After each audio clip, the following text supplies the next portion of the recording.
ಬಹಳ ಮುಖ್ಯವಾಗಿ ಇವತ್ತೇನು ಅನುಮಾನ ವ್ಯಕ್ತವಾಗಿದೆ, ಏನು ಧರ್ಮಸ್ಥಳ ಪುಣ್ಯ ಸ್ಥಳದಲ್ಲಿ ಈ ರೀತಿ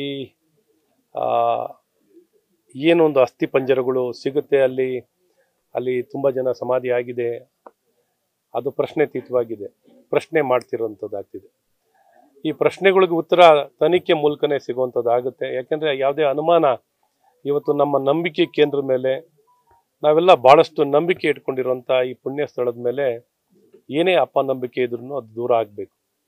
ಈಗೇನು ಸರ್ಕಾರ SITನ ಘೋಷಣೆ ಮಾಡಿ ತನಿಖೆಯನ್ನು ಮಾಡ್ತಿದ್ದಾರೆ, ಭಾಳ ವೇಗದಲ್ಲಿ ಮಾಡಲಿ ಅಂತ. ನಾವೇನು ಸುಮ್ಮನೆ ಮಾಡ್ತೀವಿ ಅಂದ್ಬಿಟ್ಟು ವರ್ಷಾನುಗಟ್ಲೆ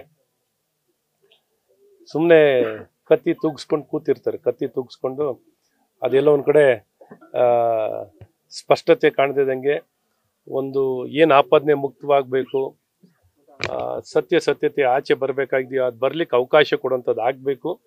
ಹಾಗಾಗಿ ತ್ವರಿತವಾಗಿ ಏನೇ ತನಿಖೆ ಆಗ್ತಿದೆ ಆ ತನಿಖೆ ಕಾಲನಿಮಿತ್ತವಾಗಿ ಅಥವಾ ಒಂದು ಮುಂದಿನ 3 ತಿಂಗಳ ಕಾಲದಲ್ಲಿ ಹೆಚ್ಚೇನು ಮಾಡಲಿಕ್ಕಿಲ್ಲ, 3 ತಿಂಗಳ ಕಾಲದಲ್ಲಿ ಪೂರ್ತಿ ತನಿಖೆನಾಗಿ ಏನೇ ವರದಿ ಇದ್ರೂ ಅದನ್ನು ಮಂಡಿಸ್ಲಿ ಅಂತಲೂ ನಾವು ಈ ಸಂದರ್ಭದಲ್ಲಿ ಒತ್ತಾಯವನ್ನು ಮಾಡ್ತೀವಿ.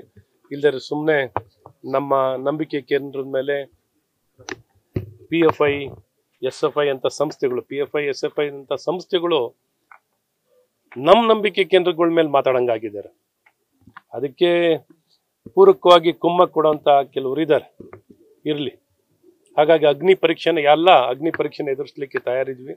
ಏನೇ ಅಗ್ನಿ ಪರೀಕ್ಷೆನ ಎದುರಿಸಿ ಮಾಡಿ ಅಂತಲೂ ಧರ್ಮಸ್ಥಳದ ಧರ್ಮಾಧಿಕಾರಿಗಳ ಪರವಾಗಿ ಅಲ್ಲಿನ ವಕ್ತಾರರುಗಳನ್ನು, ಯಾಕೆಂದರೆ ಇಂಥ ಏನೇ ಸುಳ್ಳು ಸುದ್ದಿ ಇದನ್ನು ಅದು ಸ್ಪಷ್ಟಗೊಳ್ಳಬೇಕು ಅನ್ನೋಂಥದ್ದಿದೆ. ಇನ್ನೇನು ಹೆಚ್ಚು ಹೇಳೋಕ್ಕೇನಿಲ್ಲ, ಜಲ್ದಿ ತನಿಖೆನ ಮಾಡಿ ಎಲ್ಲ ಸತ್ಯ ಹೊರಗೆ ಬರಲಿ ಅಂತಲೂ ನಾವು ಒತ್ತಾಯವನ್ನು ಮಾಡ್ತೀವಿ.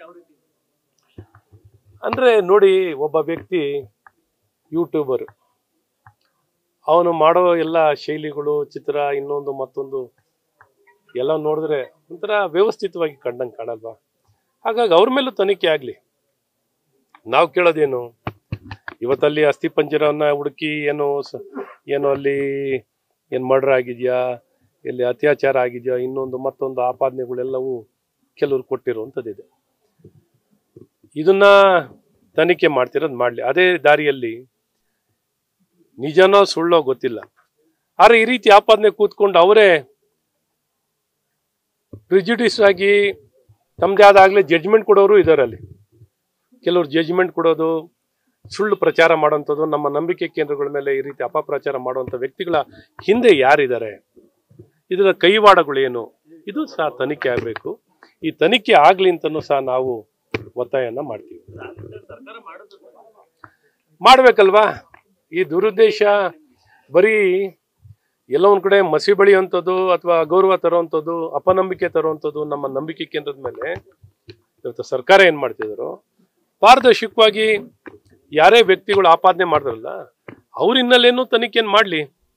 ತನಿಖೆಯನ್ನು ಮಾಡಿದಾಗ ಮಾತ್ರ ತಾನೇ ಸುಪ್ರೀಂ ಕೋರ್ಟ್ನಲ್ಲಿ ಲಾಯರು, ಇನ್ನೊಬ್ರು ಲಾಯರು, ಇಲ್ಲಿ ಲಾಯರು, ಇವ್ರಿಗೆ ಎಲ್ಲಿಂದ ಹಣ ಬರ್ತಿದೆ, ಯಾರು ಇದರ ಹಿಂದೆ ಇದ್ದಾರೆ, ಎಲ್ಲ ಸತ್ಯ ಹೊರಗೆ ಬಂದರೆ ಒಳ್ಳೇದು. ಬರಲಿ ಅಂತಲೂ ನಾವು ಒತ್ತಾಯವನ್ನು ಮಾಡ್ತಿದ್ವಿ. ಸಮಗ್ರವಾಗಿ ತನಿಖೆ ಆಗಲಿ ಅಂತ ಕೇಳ್ಕೊತೀವಿ. ನ್ಯೂಸ್ ಫಸ್ಟ್, ನಿರ್ಭೀತಿಯಿಂದ ನಿಮ್ಮ ಪರವಾಗಿ.